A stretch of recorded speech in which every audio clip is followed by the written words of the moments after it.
there. That's all I get. Nothing? No one? I get a simple laugh. I chuckled. Oh, I mean, thanks, guys. we've done this 166 times. I was still trying to make sure I had everything set up. It's too late. It's too late. We're already in this. It's time. It's go time. Yeah. Hey, everybody. Welcome back to The Forecast, a bi-weekly podcast about everything games, film, and news. I am Aaron Juno. I am Alex McCausland. I forgot. You did it wrong. You did it wrong again. What are you doing? Let's try this again. Hey, everybody. Welcome back to The Forecast, a bi-weekly podcast about everything games, film, and news. I'm Aaron Juno. I am, in fact, Alex McCausland. Hey, I'm Caleb Juno. I'm Jake. And hey there, guys, gals, non-binary pals. I'm Owen. On today's episode number 167, artificial intelligence becomes an entrepreneur, a doctor, and an actor of all languages. Avatar and The Last of Us post record numbers while Rick and Morty distances itself from co-creator Justin Roiland. And live service games are on the chopping block. Plus, Nintendo Direct had some big announcements, and of course, we've all been playing games. If you'd like to know more about what we do, you can follow us on our social channels, or you can check out our website at WeAreTheHorizon.com, where we have a ton of original content for you to browse through, including our multi-arc Starfinder adventure, the Discord and Signal. Additionally, everything we talk about is in our cast notes, which is pushed out to whatever podcasting app you are using. All right, let's get into it. First up, guys, artificial intelligence is coming for us. Did you know this? Gasp. I mean, it's not Skynet. It's not for our lives. Instead, it's a plethora of AI that are coming for your job and my job and Alex's job and Jake's job and everybody's job. Just all the jobs. They're coming. You guys have a variety of other jobs, but like my job could be 1,000% done by an AI or an algorithm. Like, I don't know how expendable y'all feel, but I'm like, I press a couple buttets. You can definitely automate my ass. So this is a little terrifying for me. I feel like it's my job too. Even though I'm in marketing, I feel like it's my job. Now, anything that's like hands-on, maybe not. You know, if it's manufacturing or building or construction or something like that. But generally speaking, making vans. Thank you, Jake. Yeah. Mm-hmm. There's definitely no factories that make vehicles. No factories. Exactly.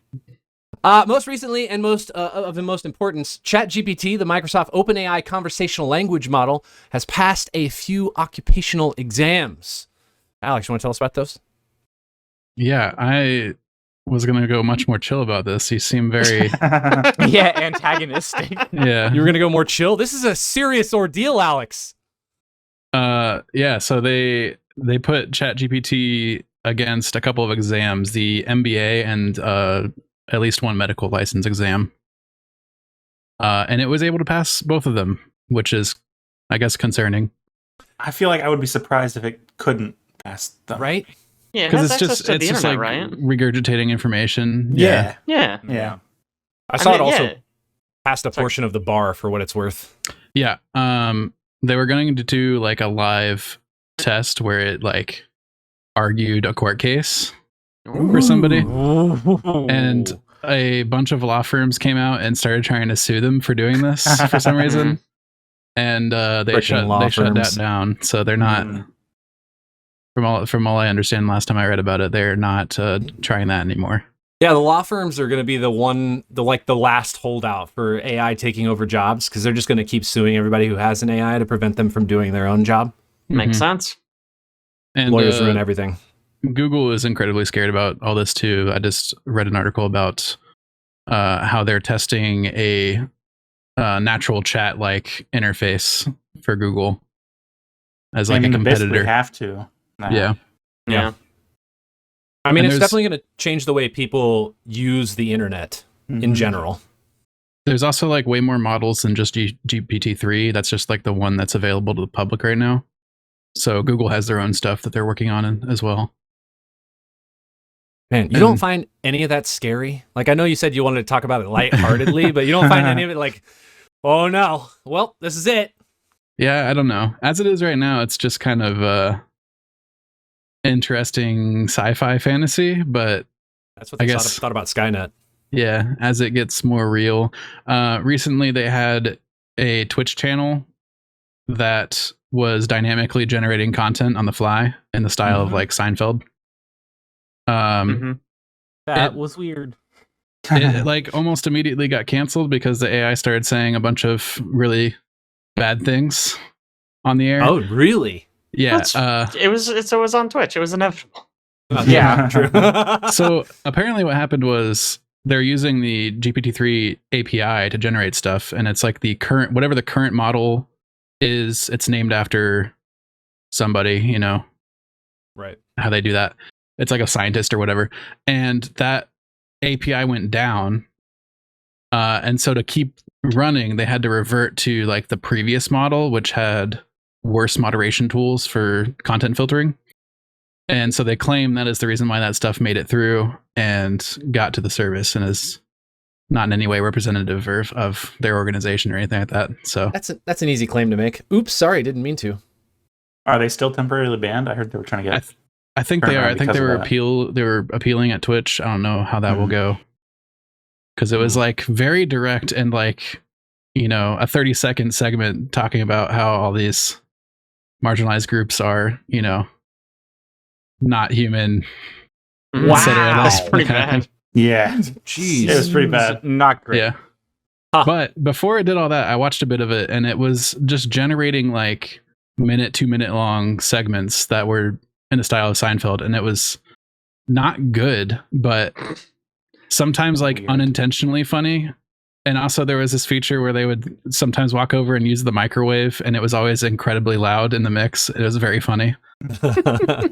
When you say in the style of Seinfeld, do you mean like the TV show or like Yes. okay? Like literally the characters are like tons of Seinfeld character names. I see. Okay, And it always starts Interesting. with the stand-up portion. Yeah. Okay, I had seen images of just the stand-up portion. I wasn't sure if that was like if it was just the stand-up part, but it's like a whole show. Yeah, Mhm. there's scenes Weird. inside the apartment. Yep. Also.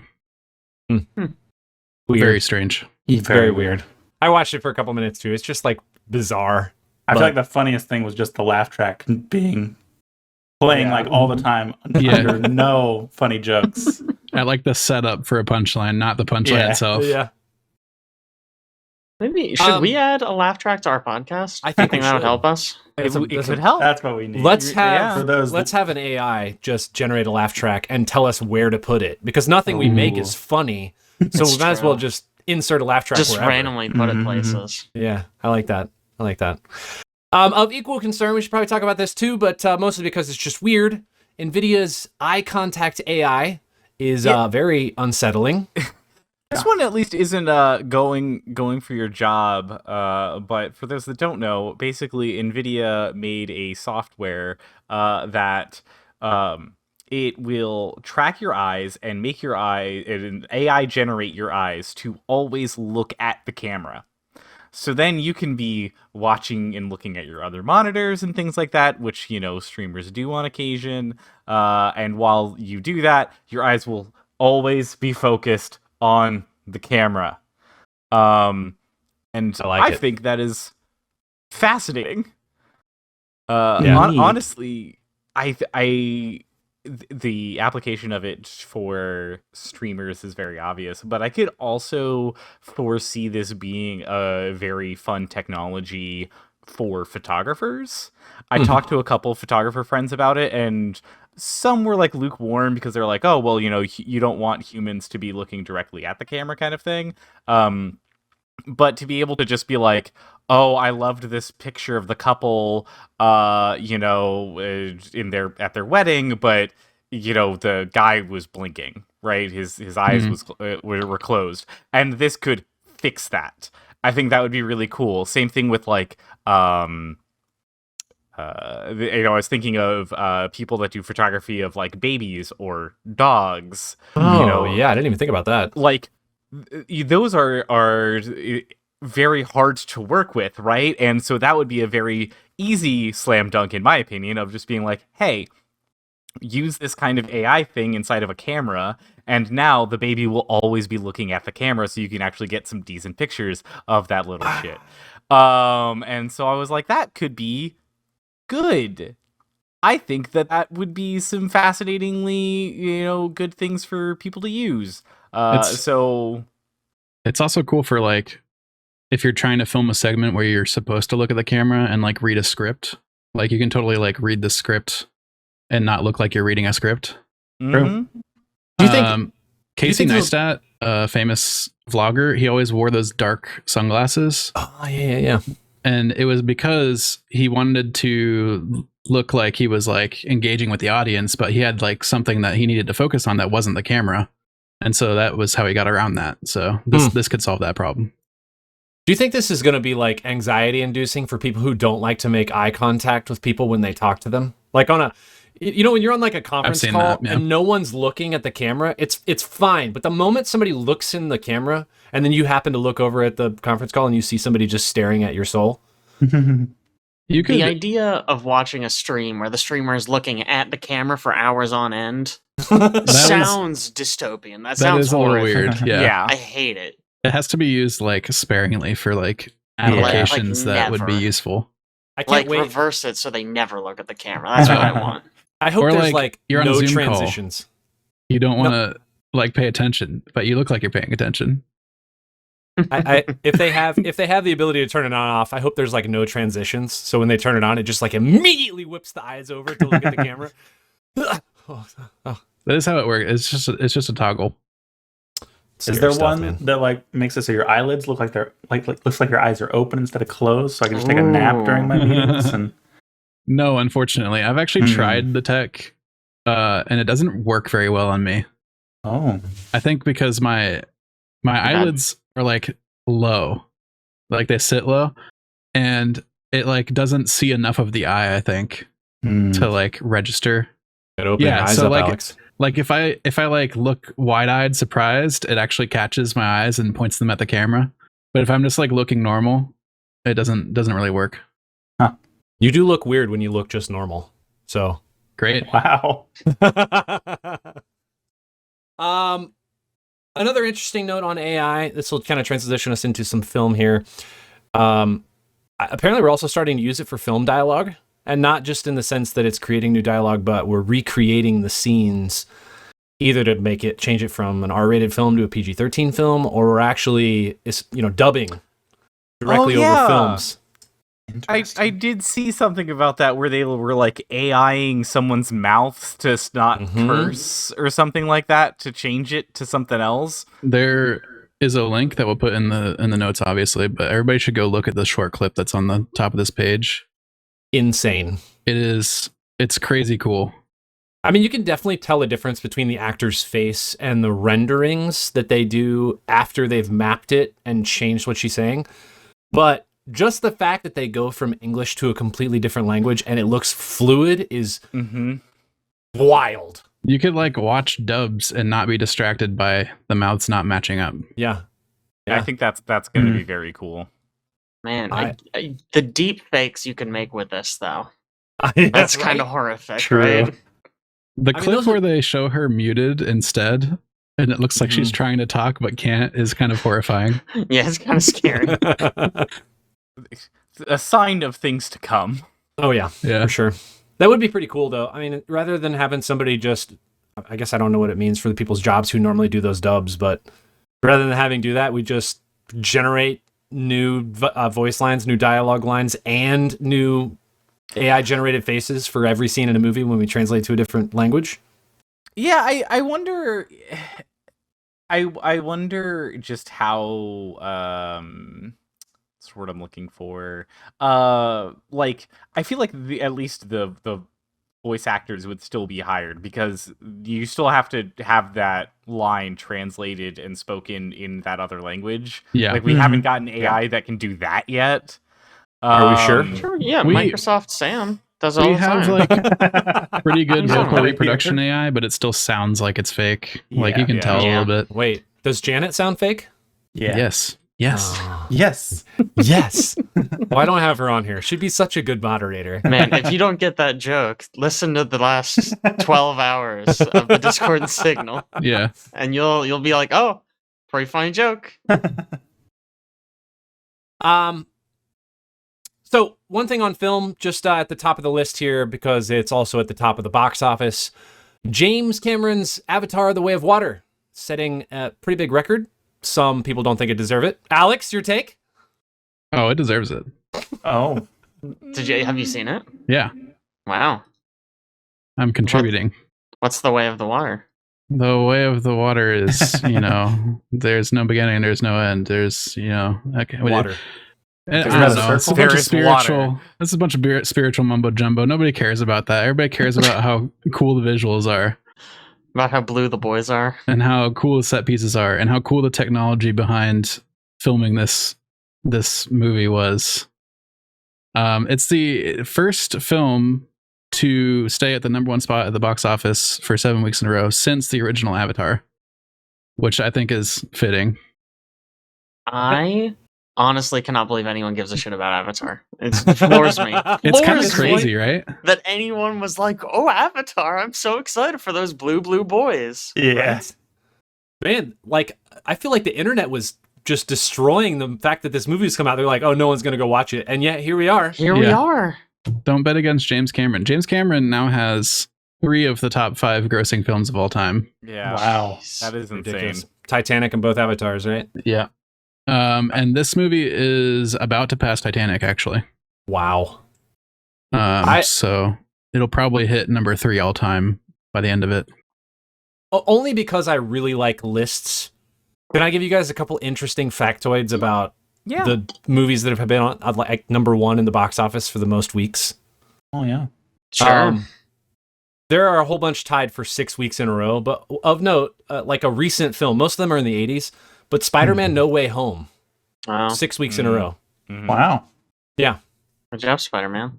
And then just like as you move up the list, basically nothing is newer than looks 97 because Titanic is 15 weeks at number 1. Number 1 in the box office. It is only beat by E.T., which was there for 16 weeks. Wow. Oh. But what I find most interesting about this list is number 5 is Home Alone. Which I don't know if I told you That's guys crazy. recently, but if you go watch Netflix, you can watch the movies that made us. There is an episode I about love Home that. Alone. Mhm. And what's crazy is that movie almost didn't get made. It had like a teeny tiny budget. It was filmed in an old high school auditorium and an old high school auditorium, like a pool that they had taken all the water out of and then built a set inside. Wild. And yet, here we are. They were at number 1 in the box office for 12 weeks in a row. Crazy. Wow. Crazy.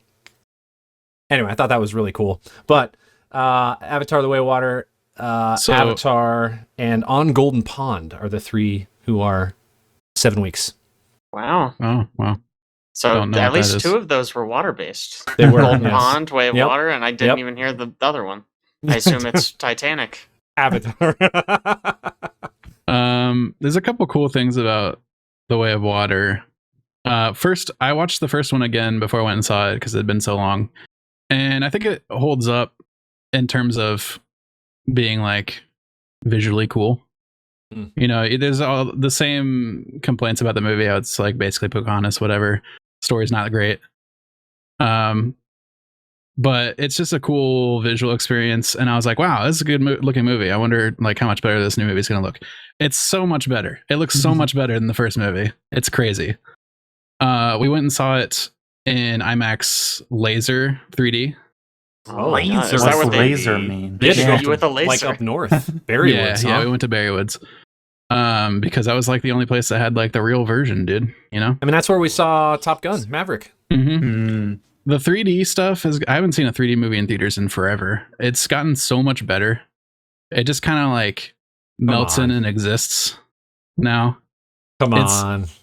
It's really good. And also because of the way 3D cuts down on brightness, because you can only see like one eye at a time, essentially. Mm-hmm. They used high frame rate stuff for like parts of the movie. So for like action sequences and fast moving sequences, they bumped the frame rate of the movie up to 48 frames a second. Interesting. Okay, listen. If you've ever seen The Hobbit, or if you watched it in theaters when it came out, it was in high frame rate. It looks like a soap opera. Yeah, you Yeah, can it's see not a the good people look. acting. I couldn't Weird. handle it. It just didn't look normal. Yeah. I think you have that feeling for like a little bit, and then you kind of like get over it. Nope. All of The Hobbit. The whole time. This is weird. But Every Way time of they- Water only has some sections that are fast. Yeah. frame rate? Yeah. That seems It's weird. also- Is that I not mean- jarring? It's all kind of just animated at some points, right? The whole I mean, thing it's all is gonna really. be- Yeah, so like it's probably less jarring. Like games That's will change true. frame rate sometimes. And yeah, that Mm. obviously can be jarring, but I feel like with animation maybe it's not so much because everything's fake. It doesn't That's- look more fake. Good point. There's like even less scenes in this movie with actual humans in it than the first one. It's basically an entirely CG movie. But the way they filmed this movie is entirely like real. Like everything that is shot or everything that they show is like a person doing a thing in the movie. So they never just like create artificial like Full stunts CG or anything. characters, yeah. Yeah, All mocap. it's all mocap. It's all performance capture. They like to say, not just mocap, because they're capturing facial animations, voice, and movements all at the same time. And that goes as far as to like they had to perform underwater a bunch. It has like a bunch of records for like underwater filming, and they had to develop specific techniques to film underwater. And also for like set pieces, like there's parts where there's like a sinking ship and stuff like this that they're on. They like built rigs and like put them in this big like tub in a warehouse and like had the actors actually like on Swimming this around. thing that was a 1-to-1 recreation of what they were going to create digitally. How much did this movie cost to make? Oh, I don't know, probably a crazy amount. My Also- Making it all question, back, it seems. Yeah. my question for its record of being number one in the box office compared to all of the other movies is only how many tickets is that? Because like I don't know if like the theaters have bounced back from COVID. Mhm. So, you know, is it still an impressive amount of numbers of people going to the theater and seeing this movie? I'm Or is sure it it because is. like no one's going to the theater anymore? It's like, hey, 100 people showed up because you're number one. Like, I distinctly remember there was a movie during the pandemic that like a guy put into a bunch of theaters with his own money, bought a couple of tickets, and got to be number one because it was his money, and like no one else was going to any of these things. So he's like, I have the best movie. So it was one of those kind of things of like, I could see I'm not that. trying to discredit it. I'm curious to see how it stacks up against the original Avatar and Titanic.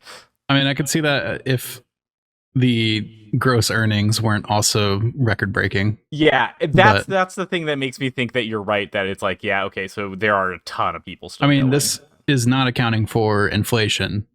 Hmm. So it's a different picture if you look at that. If you look at adjusted for inflation, Gone with the Wind is by far the top Yeah. grossing movie. It'll never be beat. For what it's worth, somebody did a week-to-week comparison of Avatar and Avatar: The Way of Water, adjusted for inflation. And the first week, Avatar did 77 million. The Way of Water did 106 million when adjusted for inflation. Wow. So Yeah. clearly Not did bad. good. Yeah. There's Pretty also good. there's one more factoid I want to mention about this movie, which I think is very interesting. Sigourney Weaver was in the first movie, pretty big part of it, pretty big character. She dies in that movie. Spoilers. What, spoiler! Alex, I haven't seen Okay. it. Oh my God. 2009's film. This is your fault. Wow. I'm But using that next time you complain about spoilers. they wanted a way to like still include her in this movie, I guess, for some reason. And so there's a new character that is like her daughter, and Sigourney Weaver plays her because it's just like a computer generated character. So like, why not? So she plays Why a not? 14-year-old in this movie. It's Isn't Sigourney incredible. Weaver like in her 50s? Yep. probably older than that. I think older than that. Yeah. Yeah, I'd guess 60s. 73! I was gonna guess. She looks I really can good think for of a 73. reason she shouldn't play a 14-year-old, maybe. I'm 14. Okay. She Bet. does a really good job, I think. I don't know. She talked about like getting in touch with like her childhood to like bring out the performance and stuff like that. It's cool. Also, Man. there's a race of super intelligent whales in this movie, so that's Nice. Why not? I bet they that's got that pretty from good. Star Trek for what it's worth. You know, that's like the plot of the original Star Trek Oh 2. my god. Is it? Yeah, they have to go back in time and they have to talk to the whales to keep Earth from essentially imploding. Heck yeah, dude. It's super Wow, cool. That sounds like a bad. Yeah, it movie sounds there. so It's a cool. hot- Oh my man, god. That was like I don't know, 60s or 70s era like sci-fi. It was top notch. Talk back to then. whales. Heck yeah, dude. Yeah. Okay. What I want to know is, Go ahead. did they, when you were at this theater, right? Did they ever spray water out at the audience? Yeah, no, 4D? it wasn't a 4D experience, unfortunately. Wait, Like, what's I even the assumed point? if it was 4D, you'd have to be underwater, and they put a breather on your Yeah. face. They Yeah. just flood the whole theater. Yep. Perfect. People in the back row, they can't see the screen. They're like, "Oh, what's going on?" Well, you asked for 4D. Yeah, buckle up. Well, don't buckle up. You're not going to be attached. Okay. One thing to note, also in I don't know, the film world, I guess. On We were January talking 12th, about animation. Yeah, sure, animation. January 12th, news broke about Justin Roiland's 2 felony charges. Since then, things have, really gone downhill for him. Jake, what has happened with Rick and Morty and his animation empire, shall we call it? Yeah, since then? he's basically got kicked off of everything or quit. I think he did quit his game studio like months ago. I saw he Yeah. resigned as CEO from that. Yes. But yeah, he's not doing Rick and Morty anymore. He's not doing Solar Opposites, which is another thing that he created.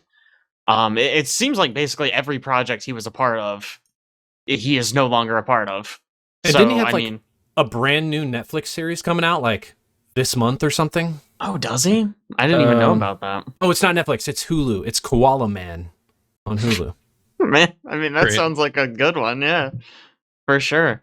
But no, it's just it's so weird. They're gonna recast Rick and Morty because he obviously did the voices of both those characters. I mean, obviously the trial has not happened yet, so who knows what'll happen there. But it seems like his career, at least He's for just now, gone. is over. Right? Like it's done. Everything he was a part of, his name's kind of mud now. Industry wide. It's a little But weird to me that it all happens before the trial. But also, Yeah, I like, know. him resigning certain things tells me, like, maybe there's more to it. Mm-hmm. Well, There was a lot of controversy. He was sending like weird messages, allegedly. Uh-huh. Like, it's like it's the internet. I don't know how much you can trust like a screenshot of like, look, famous person messaged me this thing. But there's like a lot of that kind of stuff around of him messaging women, potentially underage girls, saying weird, creepy, cringy stuff. Mm-hmm. So like, I feel like at least like Adult Swim, it felt like was kind of like as soon as the news came out, they were like, finally an excuse to like get him Yeah. gone. Like I think that may be part of why he was so like they were so quick to toss him. Do you think they're just gonna have Nolan North come in and do Rick and Morty at this point? That'd be amazing. Yeah, do it. Get him. There's a billion people that can do Rick and Morty impressions. I guess that's true. It's like one of the probably most overutilized voice Yeah. impression that exists. Yeah, Um, I've heard because a lot of people like when the news first broke, it was like, oh, he's like one of the co-creators. What does that mean for like the future of the show? But then like a lot of news has come out that he has not been as involved as a I lot saw of that. people think. Yeah, I was seeing that too. Really? Yeah, Mhm. that he's written like 5 episodes, 2 of which are the interdimensional cable, which is basically just like a almost like an improv episode. Yeah. And like as the voice actor, obviously he did that. But like because initially people were like, oh, the show's ruined, just cancel. But it seems like maybe he was not that important. It sounds And like his even- relationship with Dan Harmon is not great either. That is exactly what I was gonna say. It sounds like they basically hadn't been talking for years. Yeah. Which is it's weird that news like this didn't come out earlier. Right. I mean, I guess he's like, he's famous enough and he voices the 2 main characters that's like, just play nice until we have to cut him out. Right. Well, not to be out of also in the controversy limelights, Netflix says no more password sharing, and then says password sharing, and then no more password sharing. What is it, Owen? What a fun week it was for Netflix for a brief time, that they somehow like messaged out that they were like, hey, no more password sharing. If you have to have your device connected to your home address every 31 days, and if you don't, that device gets blocked. No, you can't do that. Doesn't matter if it has the right password. We don't like that. And everybody went to the internet and was pretty much like, this is a terrible idea. And about 3 days later, they were like, did we say no password? We meant no password sharing in South America and Canada and New Zealand and some other places were rolling it out. But America, don't you worry yet. Yeah. It was just such a weird thing to watch happen, of them being like, oh, we would never ever do anything like that. Well, they're definitely like just like pushing it behind them and hoping that you don't see behind the curtain in some fashion. Like, it was very obvious, and I was like, okay, that's weird. Especially because like for months they've been saying things here and there, like that we're gonna crack down on passwords. It's coming. Yeah. And then like they finally push out the rules for it, and they're like, oh wait, that wasn't right. We weren't supposed to push that out to you guys. Did you get that message? We're our bad. I mean, Whoops. so I'm jumping ahead in the notes a little bit here, but that's almost exactly what Wizards of the Coast did. And that is a great They pushed out segue. the rules, and everyone went, hey, these rules are bullshit. And they went, whoa, whoopsies, that's fake. Who put that in there? I don't know. Oops. Crazy. They took them a little longer because they're like, oh no, it's not that bad, guys. We'll just do this. And everybody's like, no. And they're like, okay, fine. We won't do anything. Mm-hmm. Yeah, so Wizards of the Coast essentially said they're making 0 changes now. Like, nothing at all. Everything's staying the same. Everybody can stop worrying about things. I mean, it's honestly already damage done. Yeah, like, so many it is. other companies have been like, nope, we're going to make our own license. Don't even worry about it. So many people have already transitioned off of 5e to other games. I mean, just like, what like an unforced error, you know? I think like, I think it runs back to that thing we were talking about last time when we said, like, when they hire a CEO, it's like, it's a businessman, it's a CEO, and they look at it not from the perspective of what it is, they look at it from the perspective of what it can make. Money. Yeah, and so that even goes into the Bank of America put out a statement because, I mean, previously there was the entire thing of how like the Bank of America moved the stock for Hasbro down because they were like, hey, this is bad. And people were like, is it? And now they've made it even worse. And they were like, it's because the Hasbro doesn't give a fuck about Wizards of the Coast, and they are going to milk it for every dime it's worth, even if it loses fans, which is blatantly what's been going on. And so they were just like, we told you these guys suck. Like, Bank of America is at this point just like doing this entire like Vanna White thing of just being like, did we not fucking tell you this was a bad buy? We told you this was a bad buy. You didn't believe us. Now we're making it even worse. We told you it was bad. And I was like, nope, they're fucking right. Like, corporate greed got ahead of them. I think like the Netflix thing runs back. HBO tried this in 2022. They were like, "Ooh, hey, we're gonna maybe not let people share passwords." And then Netflix announced that they were planning on doing this password sharing back in 2022, and they lost like $200 million during that quarterly earnings report. So HBO was like, you know what? Never mind. I think we're good. Actually, we're fine. Just share. Have at it. Do it. I think it's so funny that they're like, oh, password sharing is where we're losing our money. It's like, no. It's piracy that you're losing the money to. If you make it harder for people to use Netflix, they're just not going to use Netflix anymore, guys. Yep. Like, I mean, if that rule from Netflix did roll out, it would have, because like Allison and I share an account with Allison's mom, and we pay for like the multi-screen whatever thing, so that way we can watch it in multiple households. Yeah. So like we're paying for Netflix, and they're getting like the extra money because it's like the multi-screen thing or whatever. So like hey, not only are you making money, but you're making multiple money. The problem is that with their new fucking fangled no password sharing thing, even though we're paying for multiple screens, we can't use it. Screens have to be in the Different same household. house. Yeah, the screens would have to be in the It same is- house. It They're is gonna have crazy to- that they rolled out the multi-screen plans to essentially deal with the password sharing thing and make people pay more to be able to share to more people. Yeah. And then that wasn't enough. They're like, no, we're gonna actually, take this a step farther. Yeah, I found that so interesting because we were like, well, we are people that like pay for our Netflix, and we're going to have to now pirate because we can't use the Netflix that we paid for.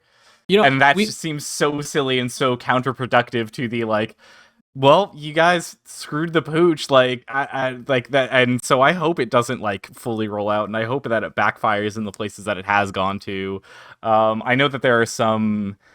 There were other stories I heard of people that are like traveling salesmen or, truck drivers and people like that they were like, I can't have Netflix anymore because before I would just log into the Netflix in my hotel room or wherever I am in the country on my like devices. But if I have to be home every 31 days, I can no longer use this product. Right. Like, it would be very difficult for me to keep using this. And I was like, yeah, I think this is a terrible idea, and they should never do it.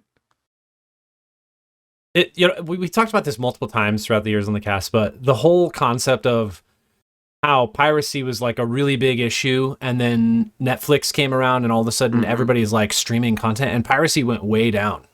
Yeah. Because they had everything. And then all the other streaming services popped up and they were like, you know what, we can do what Netflix is doing. We're going to do it. And so now there's like, people are paying like upwards of like $50, $60, $70 a month for 5 or 6 different streaming services just so they can get the content they want. So they go, yes, they go back to a cabled package essentially. But now, what are we seeing arise in again? Piracy. Because people are tired of not being able to get the content they want delivered in one place. Like, I just want one service to carry both Seinfeld and Friends, please. That'd be great. I feel like I'm bringing this up every time we talk about piracy. I think it was Gabe Newell who said piracy isn't a cost issue; it's a service issue. Service issue. Thank you. Yes, it's that convenience. People will pay for convenience, but if it's literally easier to steal something than it is to find it and buy it, they'll just steal it. Yeah.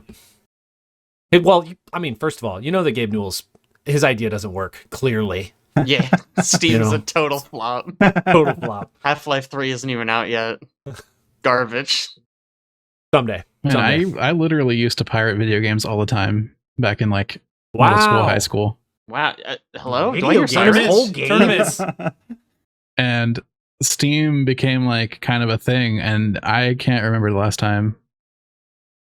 It is such a pain in the ass to pirate games compared to just getting it on Steam. Yeah. Or even, there's like, Epic and Humble and stuff, but even those are so convenient. Not only are they convenient, but a lot of times they give you free games. In the case of Epic. Epic is just like, yes, I don't please get use our service. We'll continue to give free stuff away. Yeah. Please. All right, our last piece in film is really a crossover between film and video games because it's a crossover between film and video games. The Last of Us, the musical, the series, came out on HBO last week and prompted players all over the world to buy the game. First of all, has anybody seen the show? Yes. The Last of Us, the musical, the series? No. Unfortunately, no. Oh, okay. Man, it's a very good TV show, let me tell you. Are you talking about High School Musical, the musical series? Or are you talking about The Last of Us? I'm talking about The Last of Us. Okay, just checking. The Last of Us, The Way of Water. Or is that the sequel? It kind of makes sense that it's good because it's based on a good story, but we've seen how many times that's been screwed up in the industry. Just That's true. You got a game with a good story, just adapt it well and like except profit. For a few. There are a few standout. Assassin's Absolute Creed. standout. Assassin's Creed, thank you. Yes. 100%. Movie is Excellent movie. Let me tell you. Props to the show. Great. Incredible. It's a very besides just being like a good adaptation of an already existing story, it is a very good TV show. Like they take the story beats that are hit in the game, at least so far, and literally adapt them, which is basically all you have to do. But then they're also adding more elements to flesh out certain characters. And like episode 3, everybody raved about episode 3. It really dives deep into backstory of a couple characters that you don't get to see a ton of in the game. And it, I think, adds a lot to just the universe and world building. And it's just been all around like an excellent like production, I think. And it's proven once again that if you have like a good adaptation, a good representation of the video game, you can boost sales of your other products. So we had the Last of Us TV show come out, and The Last of Us Part 1, which is the remake, the PS5 remake of the first game, spiked like 238% in sales. It was and then 20th on the highest grossing games that week. Yeah. Wow. Mm-hmm. Wow. And it's been out for like a good while. So yeah, I was going to say. I was wondering if a 238% increase is like they sold 5 that week. Yeah. But you also have the PS4 version, Last of Us Remastered, which is just, you know, the first remake of the first game. Jesus Christ.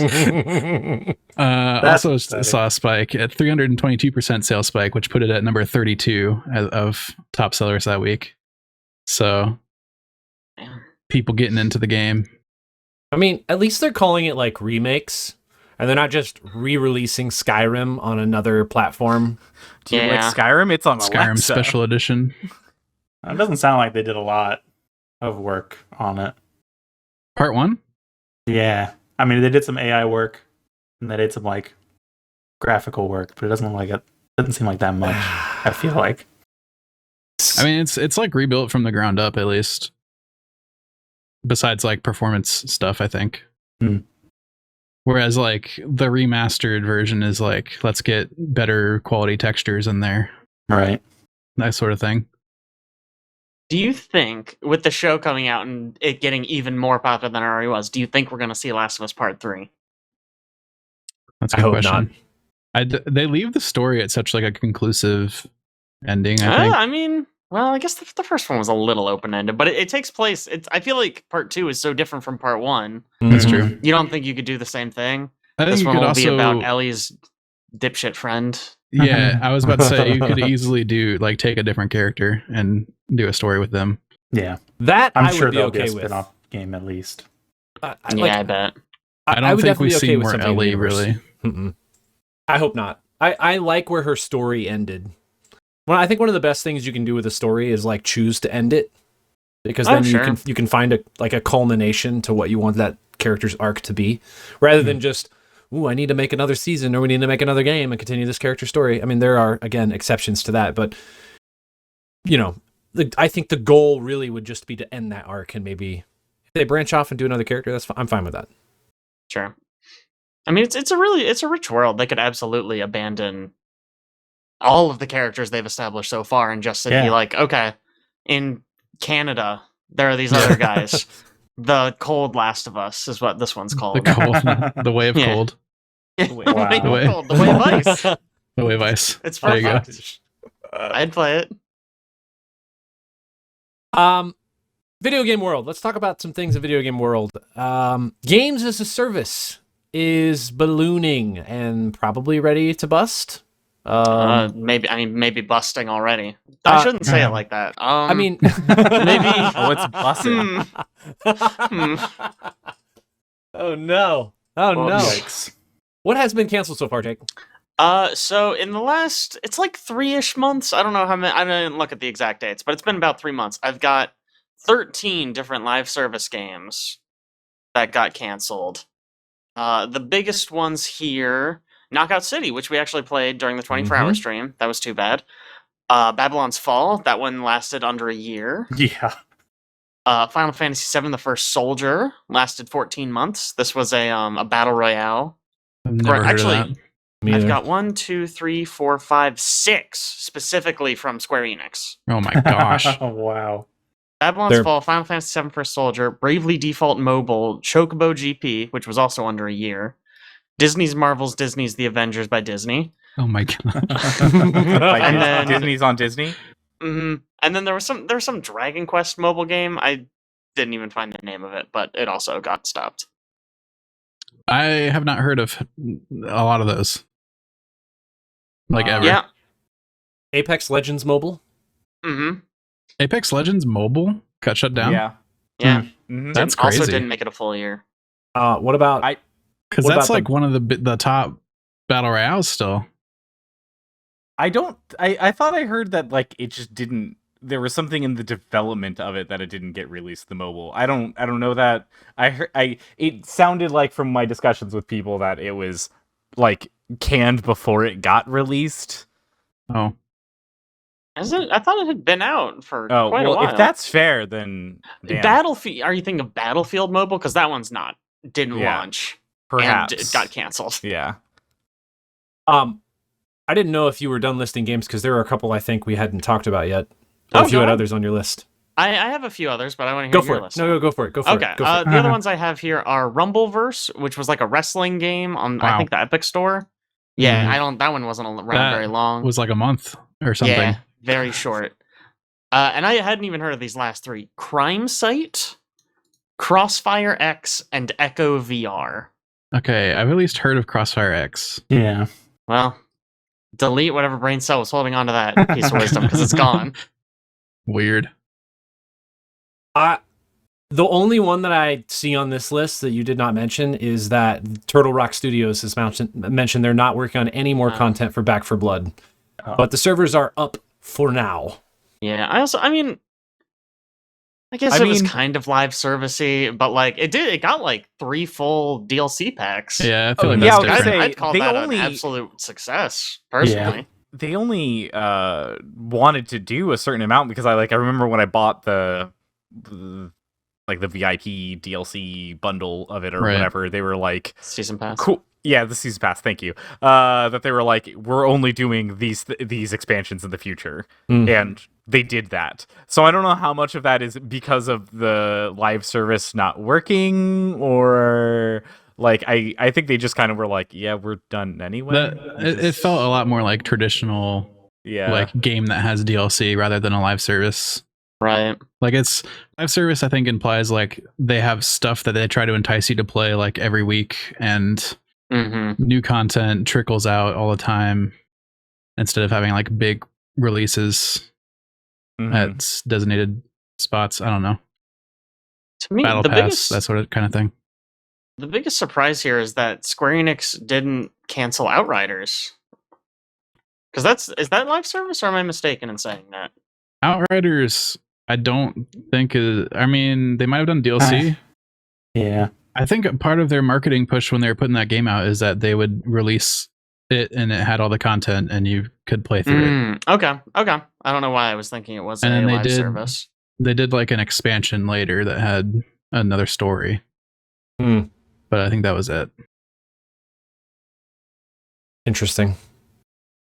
They were like, we're kind of like Destiny, but if Destiny like just put all of its stuff out right now. And nobody liked it. And then you were done with it. And never took it away from you. And didn't randomly take it away from you later after you paid for it. Guys, let's not shame Bungie.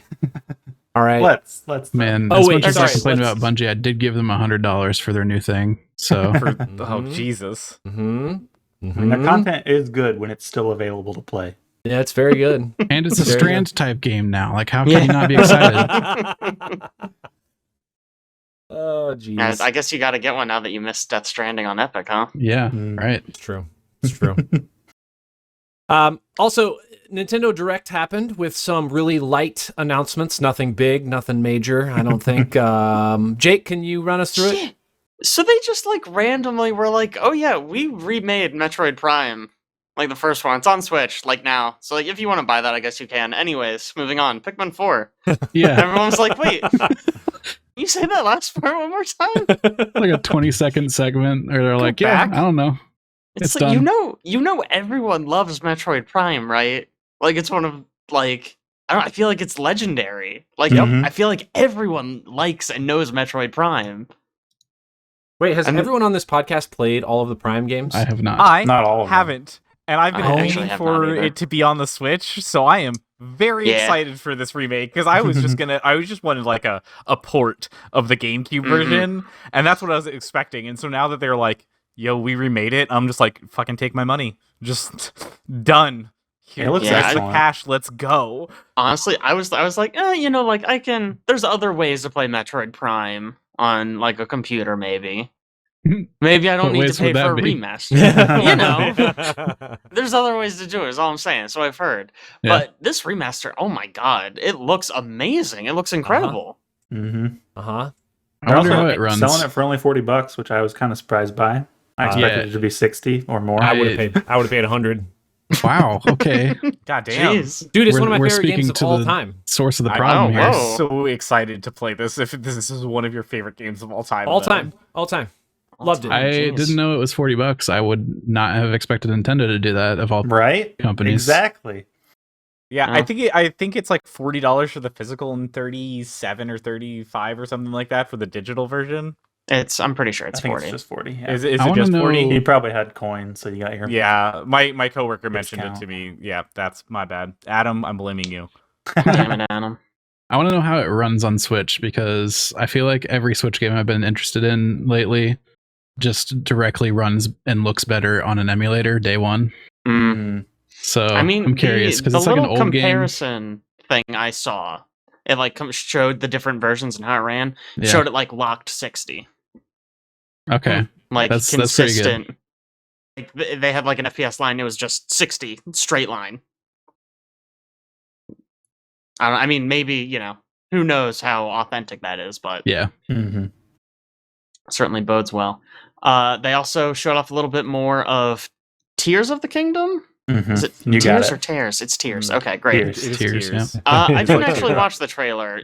This is one where I'm like, I'm gonna buy it. So like, I kind of don't want to watch a trailer. I feel like I'd rather just go in and like be surprised by it. I appreciated that the trailer didn't give anything away. It was just like Hyrule action shots, and I'm like, cool. It gave some new features away. They gave the Link's nuts and bolts. His car. Oh my god! Is this the nuts? It's a nuts and bolts 'em up. Yeah. Now I'm really excited. Yeah. They also announced it would be $70. Which crazy. Yeah. Well, I don't think they announced it. That got leaked that it was $70. You're right. You are correct. But the pre-order pages are up, and it's $70. So yeah. I mean, you're right. It's not announced. That's not a because we like went up on the eShop store for $70 and then got quickly taken down, and a lot of the people that pre-ordered it from Amazon already had a lot of questions because they pre-ordered it at $60, and so they were like, "Hey, Amazon, are you guys gonna charge us an extra $10 or because like I got it early, sure, I'm safe." And they haven't they don't need that extra $10. You're fine. I think they guarantee the price when you do that. So if like the price changes at launch, I think it did. I think a couple people were like, "What's up with this?" Honestly, I think 70 isn't bad. They need to have pushed $70 for games anyway. So I'm like, sure, I'll pay $70 for a game. I don't mind $70 for Forspoken. Yeah, I mean, excellent value proposition. I am not a fan of $70 price tag, but for a game like this, I'm like, yeah, I'll pay $70 for that. Like Forspoken, I'm like, I am not paying $10 for that. Like, you're not getting $70. But like the new Legend of Zelda, I'm like, fine, you got me. I'll give you $70 for that. Yeah, it's been a long time since they've upped the price, and inflation has kept on going. Like, the market has also expanded so much. Yeah. It's not like they're selling the same amount of games. They're selling like 100 times more. They're selling a lot more, too much, and a lot less physical copies, a lot more digital. Yeah, right. Yes. A lot of that is cut down as well. And that's probably why it's been so long since they have upped anything. The thing is, though, they also market everything or sell like microtransactions and stuff now. The cost to make these games, though, is just so astronomically high. I was looking at this the other day.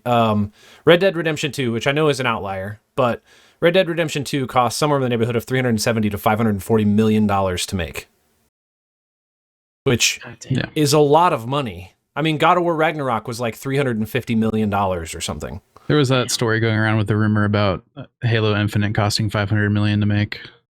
Oh my god.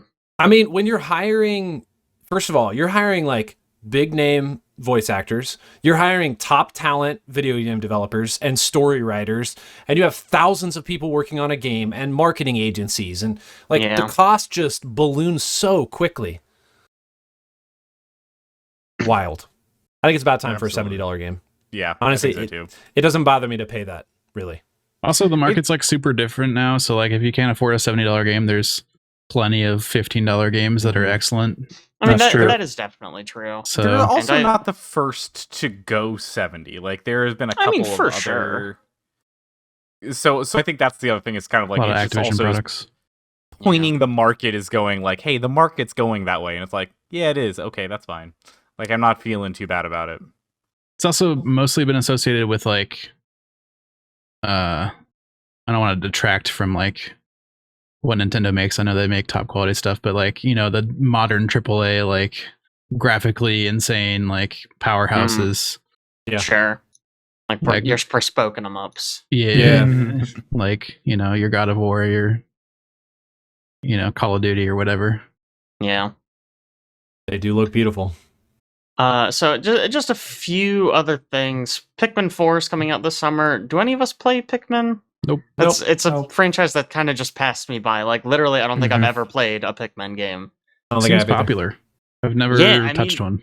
People love it. Yeah, I've literally never played it. Not for like lack of interest. It's just never happened. I don't know. That one and Splatoon, I feel like, are the two that our group hasn't delved into like at all. Yeah, well, the thing really about Splatoon, right, is that we're like adults.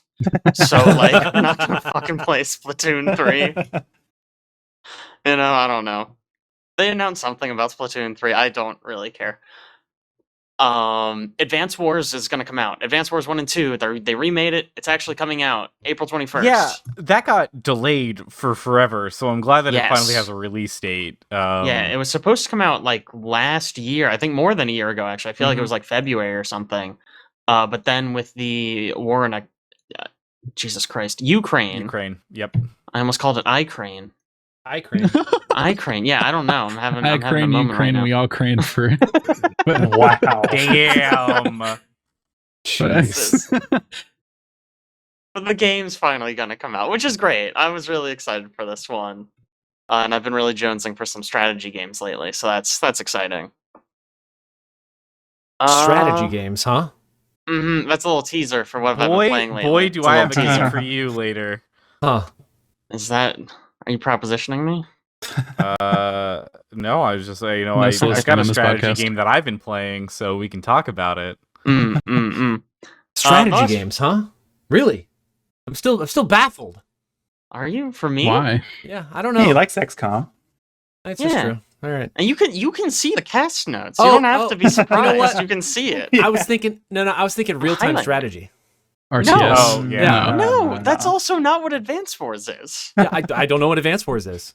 It's not an RTS. It's like a grid turn-based strategy game. Oh, that's like much better. Tactics. Got it. Now I understand. I guess I should have said tactics instead of strategy. Yeah, Whatever. the strategy got caught me off You're guard. like one of the biggest fans of strategy games on the podcast, Aaron. I know. That's why I was blown away as to why he would be playing it. I'm like, wait, you about to be like, I'm getting Homeworld 3. I was going to someone else get Homeworld 3. No, we're talking like Hard West 2 strategy. Yeah. Oh my lord. No. I guess that's pretty much it for announcements. Just one other thing I wanted to mention that I thought was, it's not cool. It's weird that Nintendo's doing this, but if you want any of their new games, that's nice. They have a voucher system where you can you pay $100 and you get 2 game vouchers and you can redeem them for any from like a list of games. Weird. So why? To hold your money? I think it's because they don't want to put their games on sale, but they want to get people's money. So it's like, because one of the games is the new Zelda, Tears of the Kingdom. Oh. So you put in $100, and then you can use one of those vouchers to get Tears of the Kingdom, and I'm just going to say Advance Wars, I think, is also on there. Advance Wars is going to be $60. So that's $130 value that you get for $100 with these vouchers. I mean, that does sound Weird. pretty good. It's the weirdest freaking system I've ever heard of, but it That's is also fair. cheaper. So, like, you know, if you're like, As long as you if have you're 2 probably games you gonna get want. exactly, Yeah. if you're probably gonna get Tears of the Kingdom, it's probably worth at least looking at the list. Do you think they're doing this like with the anticipation that people are going to pay this $100 and then not know specifically what 2 games they're going to get? So they're just going to, I don't know. Let me think about it. And they maybe get 1 game and then the rest of the money just sits there. It might be more maybe. of I can see it less of that and more as like a gift idea of just like, hey, I know that you've got the Switch, Jimmy. Here you go. And like your grandma gives you the 2 vouchers, and so then you get to go like, cool, grandma, I get to pick 2 games. Like I think that's it's like it's I an think it's electronic voucher. Like I'm a gamer. I had trouble Yeah. finding the vouchers. Oh, Yeah. So I don't think grandma's gonna be able to find them. It's like buried in the Switch store. I had to like go to my account, and you have to be a Nintendo Online subscriber. It's a very Nintendo system because it kind of sucks and doesn't make a lot of sense. I think it is a way to get $30 more out of people that were only going to buy Zelda. Yeah. Honestly, I That's could see it. probably They what it go, is. you know what, $30 extra. I'll definitely get another game, Right. and then they don't. I'm sure somebody. Or even if they do, like, they probably were only going to buy Zelda, but now they've looked at this list and are like, I guess That's true. I guess I'll play that also get game. something. Honestly, that seems like the more likely scenario. You get the I'm- people who are interested in Zelda, and now you've tricked them into spending $30 on Splatoon 3. I am certain that they hired a bunch of actuaries and they were like, look, we need you to analyze whether or not if we do this voucher system, if we're going to get any extra money out of doing this versus having people buy games regularly. And they came back and they were like, oh, absolutely, 100%. Either you're going to keep some cash because people aren't going to buy extra games, or you're going to get people who don't normally buy games to buy extra games. Either way, win-win. You might also get people signing up for the online service in order to get the vouchers and then not getting rid of the freaking service. A, That's man. good. Yeah. There's They're so many diabolical. angles. So It's smart. honestly, it's a little evil. It's a little evil. Here I'll post a I'm gonna post a link to the games in our chat right now Nice. for us to peruse. Don't share it to our viewers though. I don't want them to know. No, they can't see. This is a Yeah, top this secret. is just for us. Mhm. Yeah. You can't find this anywhere else. Don't Google it. Oh no. Oh, no. Oh man. Man, there's a lot of games in here. Yeah. No. Crazy. I'm sure they're making tons of money off this somehow. Oh yeah, for sure. Man, Even I can if get it's a Zelda small- and Kirby. Yeah. Even I mean, even if it's a small group of people, it's not like they're out money by doing this. Really. Yeah. Really, it's just like if I was already going to buy Zelda and Advance Wars, they are losing $30 from me. But now, rather than being like, oh, maybe I'll get Advance Wars, now I'm like committed to getting Advance Wars. You know what I Now you're mean? Guaranteed. Like, Yeah. it's not like, oh, let me see how the reviews are. It's like, well, now I've committed to it, so I've got to get something. Listen, let me tell you, that's how sales work. Janae would be like, if she needed to get some toilet paper for the house, she'd go to the Target and she'd be like, well, I could have gotten 6 rolls, but instead I bought 72 because we saved money. Wow. the most Got her, take infamous, that, yeah. Janae. the most infamous example is the queso when she was like gosh. ordering queso online, and she was like, "But if we order 8 quesos, we're gonna save this much money." And I'm like, "We need 8 quesos." She's like, "Yeah, I'll freeze them." I'm like, "What are you talking about?" It was wild, man. It's hilarious. Wild times. Gina That's was so great. upset. I bet. She hates queso. Yeah. Last but not least here in video games, Overwatch season 3 of Overwatch 2. I almost said what you had written down here earlier, Alex, which is Overwatch 3 season 3. 2. No, yeah. Overwatch season 2, yeah. Season 3 of Overwatch 2 is about to come out. Did you read all the notes? Anything It came interesting? out already. Oh, it came out. It's It came out, out. baby. Mhm. Yeah. Anything interesting? The battle pass seems way better this time than last season. Yeah. Last they've season's was real lame. they've added a bunch of stuff to the free tiers, so you don't necessarily have to purchase to get as much out of it. They've added legacy currency to the battle pass now, so they've added a section of the store where you can go purchase all of the old Overwatch 1 skins. Oh, smart. That's nice. So you can use the legacy currency to get any of that old stuff. Wait, weren't those the skins that like you had to pay like $25 to get one or something obnoxious? Oh, It probably yeah. wasn't that much, but No, I mean it was literally like I think for like an old purple, which I think was like epic tier. right. It was like $15 for like the ugliest no fucking skin you've seen in your freaking life. way. No, I don't know what. I mean, the store still sucks a little bit, but at least now it's not like, $20 for a 3-year-old skin. Yeah. That's awful. That is, I cannot believe they did that. Well, I'm glad they have this legacy currency section. That's a smart move. They've also announced a bunch of events, so they're bringing back some old ones, and they've also got some new ones. They've got a Finally. Valentine's event centering around Hanzo as Cupid, where they're actually releasing a dating simulator on the web. Right. Let's go. What?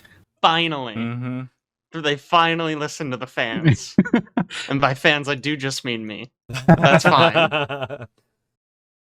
So that will be interesting. They're also doing Overwatch 2 One Punch Man crossover, and they're gonna have like a whole slew of cosmetics related to One Punch Man, including Doomfist as One Punch Man. So that's fun. Perfect choice. Yeah, it's so surreal to me that that's happening. It Yeah. feels unreal. It's wild. Yeah. There'd be some cool skins from that in the game, though. Oh, I mean, Janos? absolutely. Mm. Who would you get? Who well, would Janos season be a 1. skin for? Season 1, Janos, not season 2 of One Punch It's Man. gotta be Genji, right? No, Genji would be Shadow or whatever his name is. Oh, Shadow? Supersonic. Supersonic. That's Yeah, right. Sonic, Sorry. Shadow Sonic. You see how I got Yeah. there. somebody needs to be the bald guy from like the second episode who wears like the powered suit and they're trying to destroy the skyscraper and they accidentally blow up the wrong one first. And then they you know what I'm talking about? It's a bald-headed guy. He's wearing this like Vaguely. giant cannonball suit and he has a bunch of men with him as well. And they're all just like trying to blow stuff up. And that's the first time you meet Sonic. No? Man, it's been so many years since I've watched One Punch Man. Yeah. I feel like I watched it like 4 months ago. They have also switched out the map pools. So I started up, the first match I loaded into was Havana, and I was like, oh, dang, haven't seen this in a while. It's crazy. They also Did announced they're getting rid of map There it pools, is. right? Yeah, so Mhm. they announced season 4, they're doing it with map pools, which I think is smart because map pools seem stupid to me. Yeah, it was a dumb idea from the start. Yeah. Aaron, I want you to know I have no idea who the fuck this is. He's with I the thought I knew who you were Paradisers. talking about, and now I see him and I have no idea. I If- vaguely know him. If they had like 4 times the number of maps in the game, I could see them doing map pools or something. Like if they It's just had like an just- absurd amount. Yeah, it's not like an unwieldy amount right now. No, No. and it just gets like when you limit it, it just gets more like Monotonous. annoying. I think, right? Because it's Yeah. just like the same maps all the time. Yeah, because they've said like, oh, the idea was to give each season like a theme, sort of like, oh, this season, we're in Rialto, and you have a lot of Rialto ones. But when you're playing, it's just like, oh, Rialto for the 5th time tonight. Mhm. Yeah. Fuck Rialto. Like, I hate this. Let me go somewhere cool. Let me go anywhere else. Nimbani's back, which I love Nimbani. And then they have the new map this season. That's their new content, Antarctic Peninsula. The So ice you one. go fishing? This is making me want to play some Overwatch. Yeah, it's got Mhm. penguins. It's cool. Yeah. Podcast stream. It's got fish. You It's can not go going to be as fishing good in as it. Penguin Heist, but Oh my gosh. I mean, what could be? What a game. man, best Maybe game. Dragon Ball Z The Breakers. Could be. Yeah. Really close. Yeah. I had one note in here for tabletop, but I think we briefly touched on it, which was Wizards of the Coast. I didn't know if we needed to revisit that or not. I feel like kind of breezed Pretty through it good. real quick, but okay. Yeah. That's fine. I just love hearing companies get a drubbing. Like, just do something monumentally stupid. Everyone goes, Mhm. "Wow, that was the dumbest thing ever," and then they go, "Sorry, we didn't mean it." It just You brings rolled me a such one? joy. Yeah, I just love it so much. Incredible. All right, well, let's move on to what have you been playing lately. Jake, we're going to start with you this week. Okay, let's go. So I'm gonna start with a strategy game, Aaron. It's a strategy game. Yeah, I'm playing got you. Fire Emblem Three Houses again.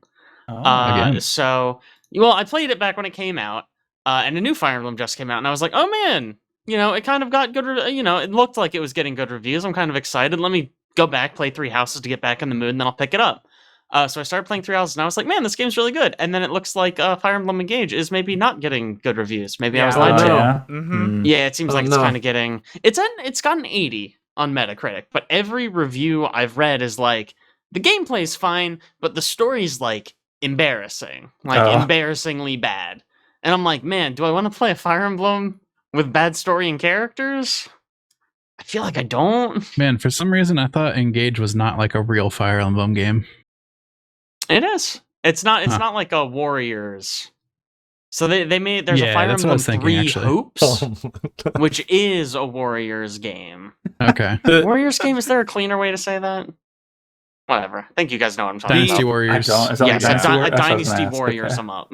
The Verge posted a review on January 17th, and the title is "There's little engaging about Fire Emblem Engage." Got him, dude. Buzzing. Embarrassing. Oh my gosh, look at these main characters though. Yeah. They're so edgy.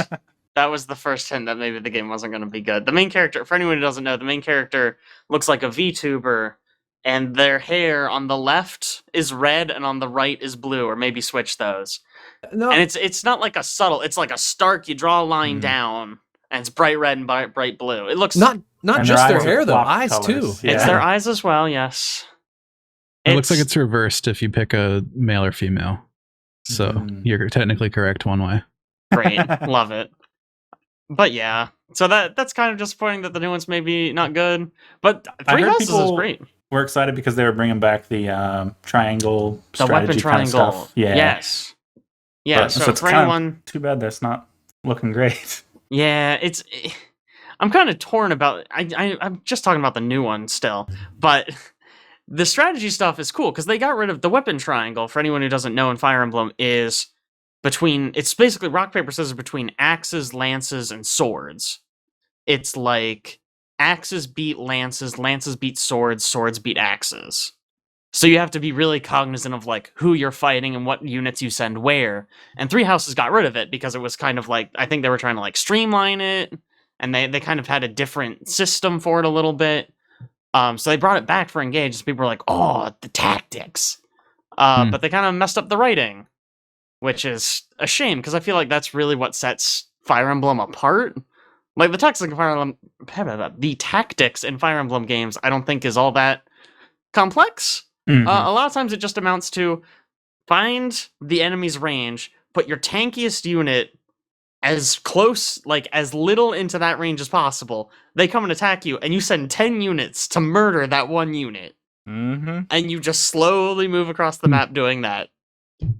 I definitely thought when Caleb said they brought the triangle strategy back I thought we were referencing like The triangle game. strategy. The game. I mean, I'm sure. I feel like that's probably what they were referencing with their title. Yeah. I don't know for sure. Yeah, That was always just I kind of my imagine so. assumption. Yeah. But no, because what I really like about the Fire Emblem games is like the strategy is fine, but it's like building seeing the relationships between your characters, seeing the story, and then the way the characters' sort of interactions leads to the way you build them, kind of. There's like a really interesting class system in all of these games. And then sort of when two characters are closer, when their relationship levels up, sort of to put it in gamey terms, they fight better together. So you end up sort of being like, oh, okay, well, these two are best friends, so I'm going to send them to guard this flank because they just make each other stronger. And it's just, it's really compelling. I really like that shit.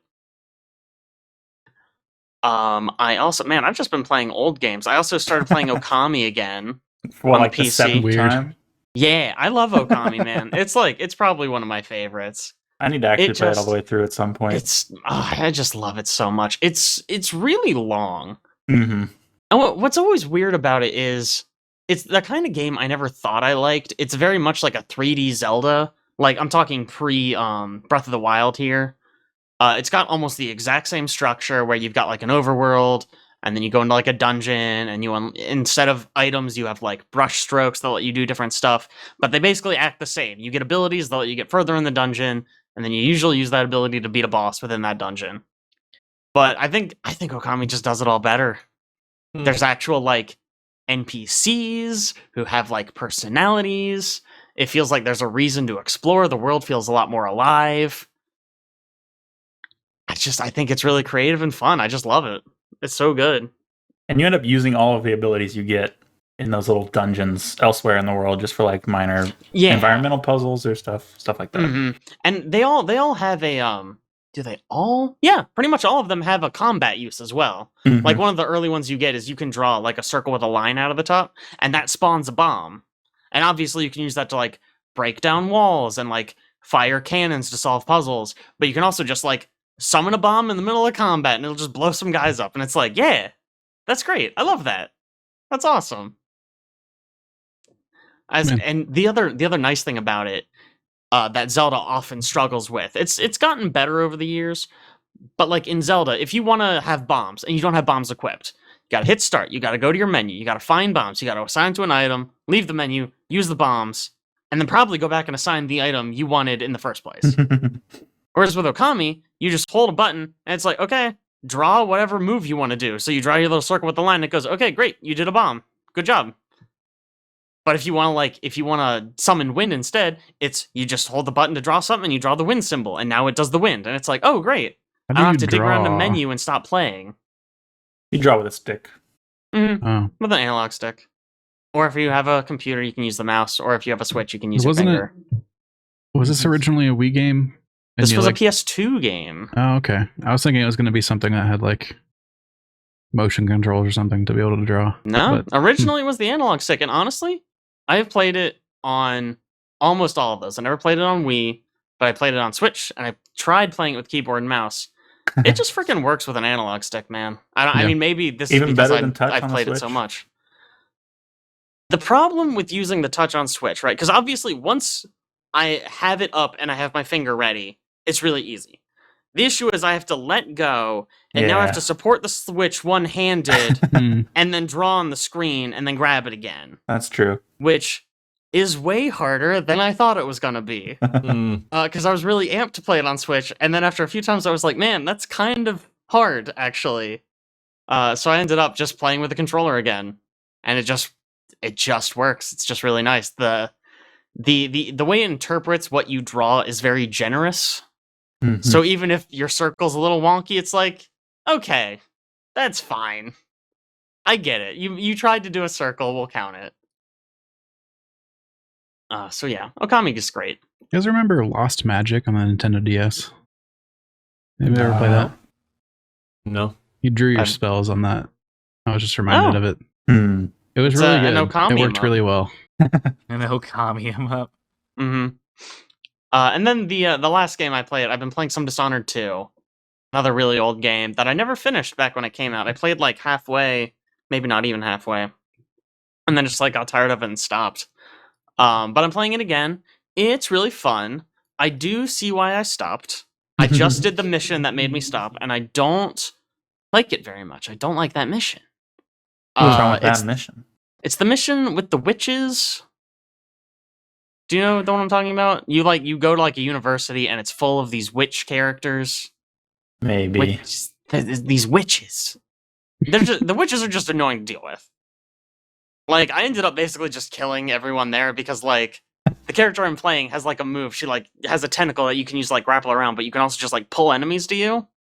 So, like, stuck up on someone, and I was like, okay, great, I'll just use my tentacle, and I'll, like, pull them towards me, and I'll do a quick kill.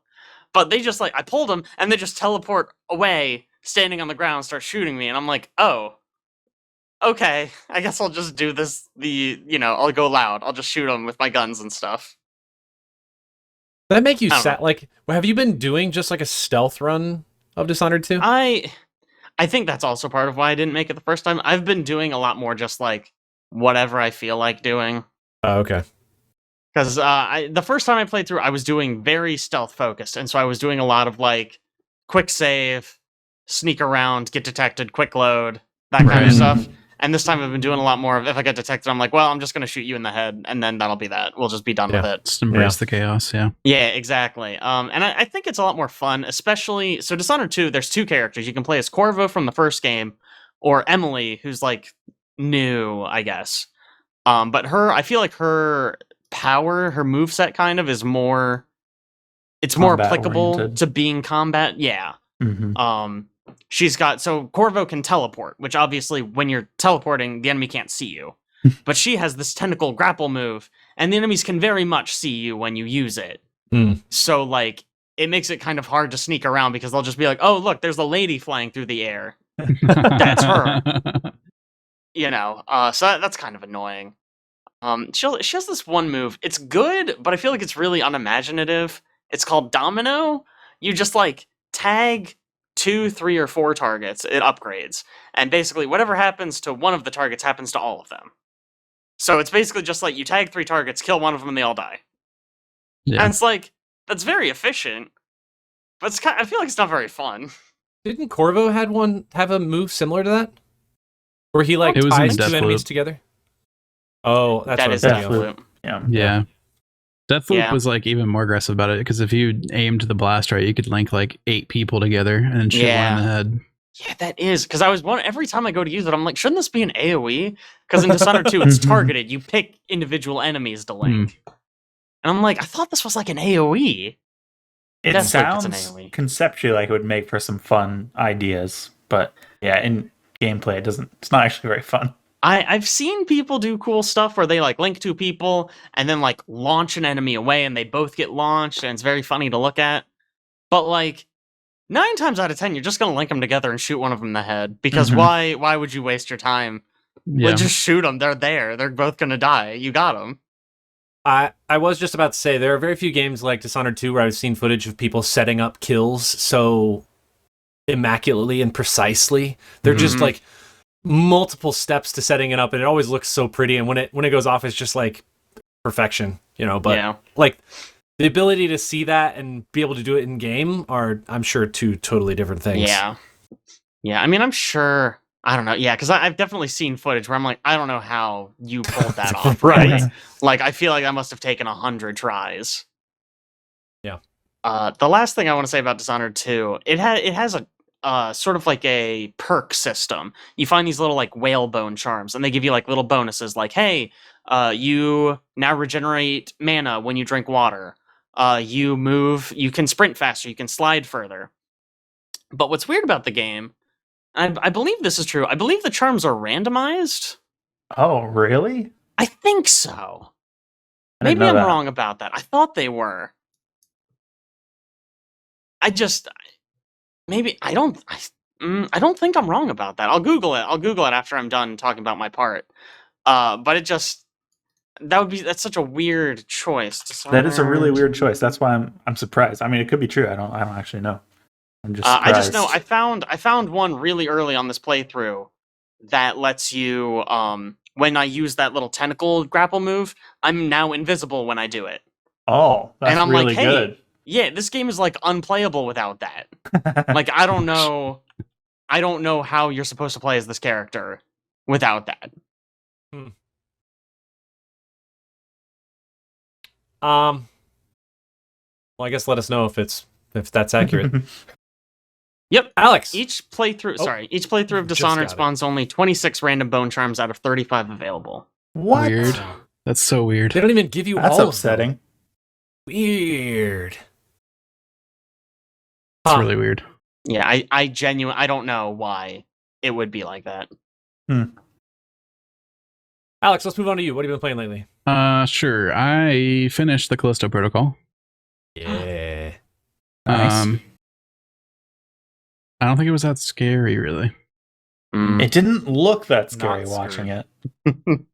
I don't know. It was it was enjoyable. I liked the story. The visuals were awesome. Combat could use some work, I think. Mainly dodging, and then all of the elemental kill capabilities you get that just literally make the game mechanics useless, pointless. Like, I played it on the hardest difficulty, and every once in a while I'd screw up and just get like insta killed. But I feel like most of the time you can trivialize all the fights. I didn't really feel like I was worrying about resource management that much. Like, I pretty much always had ammo for things I needed ammo for. Health was scattered around enough that was never that much of a problem. And yeah, like you could trivialize combat in certain rooms that had like spike walls or whatever, just by like throwing every single person into the spike wall really quick. Yep. And like if you did it fast enough, you wouldn't run out of juice in your arm. Like if you're sitting there and you grab a person, you're holding them with the gravity glove, and then like you're walking around with them trying to find a space to throw them or whatever, like you'll run out of juice pretty quick. But if you're just like, I'm throwing them into this wall as fast as possible, you can run through all the enemies in the room, no problem. Yeah, I don't know why they didn't make it like initial grab is like a ton of juice and then holding them is a little bit less, because you're absolutely right. If you pick and hold an enemy, it's like maybe you get 1 or 2, but you can take an entire room of like 5 or 6 enemies and just bam, bam, bam, bam, bam, bam. So immediately throw all of them and you just do it. Yep. So it does sound a little hilarious. It is, especially since if you're gonna hit them with the electric baton, it's like probably a minimum of like 7 or 8 hits per enemy. That takes a bit. God. Yeah. Versus just grabbing them and tossing them once. Yep. You'd think it would like use up the environmental piece that kills them, or like break something. it. Yeah. Yeah, right. It's a one use, so you got to tactically use it for your worst, right, or for the most powerful enemy. There's a part where you're on this like underground tram, and they start throwing a bunch of enemies at you. And Caleb was watching me at the time. I like tried to fight them for real the first time, and it was nuts. Like they overwhelmed you so quickly. And then the second time around, it was like a piece of cake, because every single time one of them crawled up, instantly they were getting thrown off. Like, what are you doing? Get out of here. No, sir. No, sir. It seemed like it was expecting you to fight them normally, because like a few would show up and you'd instantly throw them off, and then you'd be waiting around for like 30 seconds before more enemies showed up. Yeah. I did that like same exact thing. I tried to kill them all normally first. With gear that you would like potentially use to kill them. I don't know. It's the balance is pretty off in that game. The stealth stuff too is like, if you're crouched, you're literally never seen or heard if you're going up against the enemies you're supposed to stealth. If you stand silently, they instantly see you. Like if you stay crouched and you hit the button to like mash somebody into the ground with your boot, and it's like the loudest thing you ever heard, nobody notices. Yeah, they can be like inches away. You stomp a different enemy and like they're still just walking around. Vicious instant takedowns with the shiv, where you're just like yelling and stabbing them multiple times. Like nobody notices that because you were crouched when you did it. But I don't know, that game had some issues. But I'm glad I played it. I don't know. Yeah, that's all I got to say on that. Yeah. A much better title that was extremely surprising came out of nowhere. They did the whole, hey, this is a game that we made and it's out now. Hi-Fi Rush. Out on Xbox Game Pass. By the developer Tango Gameworks, who made like the Evil Within games and Ghostwire Tokyo, weirdly enough. Weird. Quite a departure. Yeah. Came out with like this bubbly, hyper stylized character action game, rhythm combat character action game. It's extremely good, actually. I didn't really know what to expect going into it. I think the rhythm mechanics work extremely well in the context of the game. The characters are all like very endearing. The music choices are excellent. Combat's just a blast. Like you get into like this flow state where you're just like mashing out combos to the beat, and everything just like kind of fits and flows together, and it's a ton of fun. Like they give you a parry at like chapter 3, and I think that's when the game like comes together entirely. Parrying, so that like everything always happens on the beat. And so like an enemy attack coming in on the beat and you parry it perfectly is just a really satisfying feeling. And even like the environments are based around the beat of the song, right? Yeah, everything in the environment moves to the beat of the song. Like the same way in like Mario games where like when they hit the wah wah part of the song, like all the characters like do a little dance. imagine that, but for like everything in the environment, like the bushes, like pipes, like lamps, like everything is just going to the beat of the music. So you can follow along really easily, really naturally, because everything is responding to that pulse. And then if you have a problem with that, and you still can't follow it, there's like assist features where you can like put the beat on the screen and like always be able to see it on the bottom, stuff like that to like help you out even more. The game is like really funny, actually. Like the writing, it's writing. hilarious. Like I was laughing out loud at parts. It has like cool fourth wall breaking moments. Crazy cast of characters, both allies and enemies. One of the bosses is literally just a JoJo character.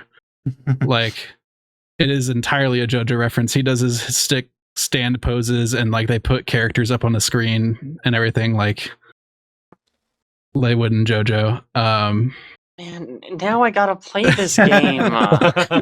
You're It's on killing Game me. Pass, man. Easy Yeah, peasy. that means I gotta buy Game Pass and stop playing Three Houses. It's got like really heartfelt moments towards the end of the game where like your crew has really come together and everybody's like trusting each other and the power of friendship and all this kind of stuff. It's very sweet. And then the last boss is like really hard. So it's kind of got everything. Like it took me 62 deaths to kill the last boss because it counts on the score screen for you. So that was nice. helpful. That is nice. Yeah. Yeah, I really love it. It's already on the list of games people should check out for Game of the Year. So, Man, I'm gonna try it. I'm not a rhythm game guy. I don't Yeah. know why. Every one of them that I've tried, I've just been kind of like underwhelmed by. And I freaking love music. It doesn't make any sense to me why I wouldn't like it, but Yes, which ones? What have you tried? I tried the one that's like Doom-esque that came out last year. What's it called? Metal Hellsinger. Hellsinger? Hellsinger. There was one that Alex really liked a couple years ago that I tried. It was like really fast-paced first-person shooter where you're kind of bouncing around the map. I can't remember the name of that one. Is it BPM, perhaps? Clang or something like that? No, I think it was Clang. BPM. Okay. Okay. I don't know. Caleb's a big BPM fan. BPM's excellent. I love BPM. Anyway, Interesting. Caleb, what have you been playing? Well, the first thing I've been playing is also a game people should check out this year. It's the Dead Space remake. It is No, Caleb, we already talked about Callisto Protocol. the actual Dead Space remake. See, you make that joke, but when my coworker said I'm playing the Dead Space remake, I thought he was talking about the Callisto Protocol, and for like a solid 15 minutes, because I did not know that they made a Dead Space remake. Mm-hmm. Oh yeah. They did, and it is excellent. It's a very, very atmospheric third-person shooter where you have to, in combat, knock the limbs off of all of your enemies. And the game is not shy about telling you that. It tells you like 15 times at least that the way to kill enemies is to knock their limbs off. That part annoyed me a little bit. But it is awesome to play. It is so much fun. And the story is really interesting. And the environments are just so atmospheric, so creepy at times, so spooky at times. It's a lot of fun. Did you play Dead Space when it came out originally? I didn't play the original. Okay. So I can't really compare the two. I was going to ask if you had a comparison, but that's okay. I've heard Yeah. some good differences. This one, there's no load screens.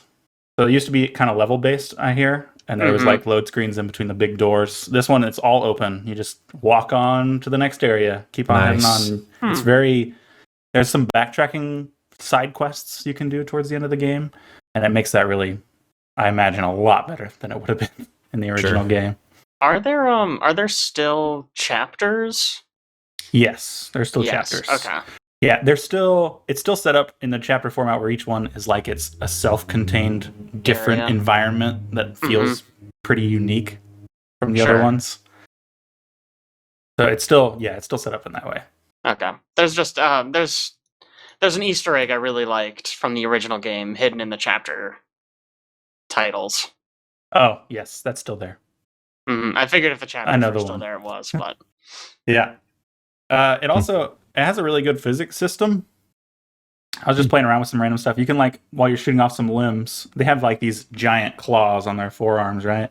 And if you shoot it off so that it's starting to like dangle, you can use your kinesis to rip it off and then launch it back into them like a spike. A blast every time. There's also a gun that puts a tripwire. It's like a laser beam. You find a crate and you stick it on the end of a crate, and then you carry the crate around just lasering all the enemies. So much fun. There's a gun that's like an actual beam weapon, but this is better. that's hilarious. Amazing. It's great. Can you use your kinesis to throw every enemy into a wall of spikes, though? No, you cannot. Man, missing out. You explicitly can't pick up enemies with it. So if you walk into a room and you see some guys on the floor and you're like, are those dead? You try to use kinesis on them, and if it doesn't work, they're alive. You better start shooting. I'm glad the core Dead Space experience is still in there, because that learned that exploit like an hour into the original game, and I went, "Oh, I never need to be scared of a dead body ever again." I had that experience in Callisto Protocol, except for it's the opposite. It doesn't pull anything that's not alive. Oh my god, that's so much worse. Though. That's a lot scarier. So you see like all these like frozen statue dudes, and then you start using your pull on all of them, and then eventually you pull one that's real. Oh my god. I also like the games, what do they call it? They call it like diegetics, is that right? Where the UI is kind of built into the game itself. Yeah. Yeah. It's like a holographic display in game. I think it looks really good and it plays really well like that. I love the way they do the health. Literally, Isaac just has like his spine. There's like a column of fluid. I don't know what it looks like in the new one. Looks like maybe it's more holographic. Maybe a little bit, yeah. But it basically is bright blue, and you see it go down, and when it reaches 0, you die. So it's just your health bar. Yeah, that exists in Callisto Protocol too, except it looks just like a nice little LED with 4 sections, and they just slowly turn off, and it goes from green to like yellow to red on the back of your neck. Yeah, I have a feeling that Callisto Protocol is heavily based on Dead Space. What? I think it's the same game director, if I'm not mistaken. Oh, really? I think it was at least one of the people that worked on Dead Space for sure. It's one of those situations where they're like, I need to go do my own thing. I don't want to do Dead Space again. And they leave and they go to a new studio and they make Dead Space again. Or whatever game they were planning on not making. Like, sorry, did you say what's Ken his face? Levine? Yeah, Ken Levine. Someone talking about Ken Levine in here? He's making a new Bioshock, guys. Took him 50 years to make a new Bioshock game. Tim mentions a good point. The AI director that they added to the game sounds pretty interesting. Yeah, it's supposed to like, if you're doing really well, throw more enemies at you and stuff like that, and keep the intensity up with things that aren't even enemies. Like there are environmental things that'll just like suddenly start winding up and then explode because the space station's kind of falling apart. Just to kind of keep your adrenaline up a little bit, I guess. Mm. So a lot of them they're vents that enemies can break out of. So when one starts, winding up, you're like, oh, isn't it an enemy coming out of that? Does that ever get annoying? Because I know in the original Dead Space, ammo was usually a pretty big concern. I feel like if it's like, oh, you're doing too good, here's like 5 more enemies. It's like, well, Jesus, now I'm out of ammo. Well, all of the enemies, after you kill them, you can stomp their body and you get some drop out of it, whether it's ammo or credits or whatever. Okay. So the more it throws at you, the more stuff you're getting free ammo, off the ground. Okay. Yeah. Okay. And if you're playing on the hardest difficulty, it does use a lot of ammo to take out the guys. So you got to be a little careful. Use some environmental stuff so you're not wasting all your ammo. Sure. But I didn't have much of an ammo problem. I would occasionally run out on my favorite gun and have to swap to my second. That was kind of it, really. Tragic. Yeah, you can't use a plasma cutter all the time. Well, you can. There's an achievement for that. But yeah, you guys should all check it out. It's really, really good. Cool. The other game I've been playing is called Chained Echoes. It's on the Xbox Game Pass as well. It's a JRPG, which normally... I was going to say, do you like JRPGs? I do not really. But I heard a lot of good things about it, and I decided to check it out. And it is really, really fun. It's very pixel arty. This is like the most JRPG looking fucking game I've ever I seen. know. I And know. you played this. I am still playing it. It's great. I've really been enjoying it. That's It's- crazy. Got a couple neat combat mechanics that I really enjoy. The first one is it's got this overdrive system. So there's a bar at the top, got like a little bit of yellow, a lot of green, and a little bit of red. And every move you do moves the bar up to the right towards the red. And once you hit the green area, you're in overdrive where you deal more damage and you take less damage. And as you're moving up it with your moves, every like 4 turns or so, there's a specific type of move that allows you to move backwards on the bar. So it really encourages you to swap up your style while you're playing with different combos, different moves, which keeps it really interesting. And there's a second one where so you have 4 people in your party, and you can tag team up each person with another person in your party who's not on the main squad. And at any time, you can just swap the 2 out during their turn. Oh, I like that. That's Yeah. fun. It allows for a lot more combos between enemies. And also, if your person's really low on health, you can just swap them to your secondary. So they're not going to, die immediately. Adds a lot to the sort of tactics of the game. And the story's been really interesting so far. I just unlocked a new style of combat. That sounds weird, I know. You get these like big mechs, and it's like a whole different combat system. It's still turn-based and menu-based, but it doesn't have the overdrive mechanics. It's got a different mechanic built in. Just a whole different game. Yeah. A It keeps adding JRPG stuff. with mechs. It's really cool. Okay. All right. All right. Fine. You should try Fine. it. I think you'll like it. I'll go next. Just a couple short things from me. I did finish, as Jake would call it, God of War Ragnarok.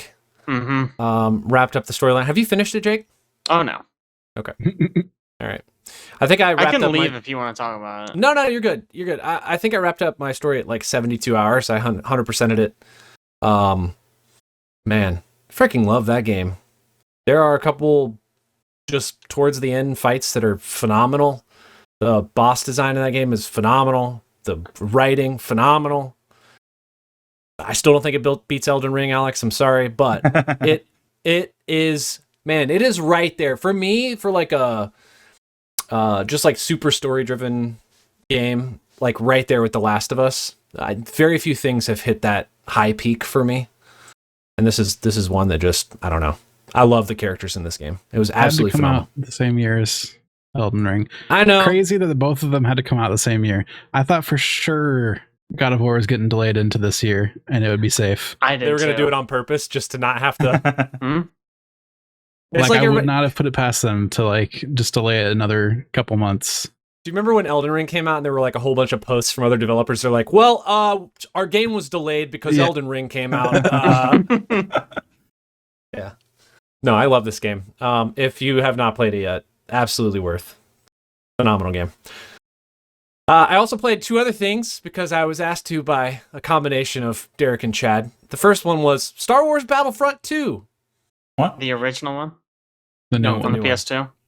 New Oh, one. Yeah. the new worst one. one. Let me tell you.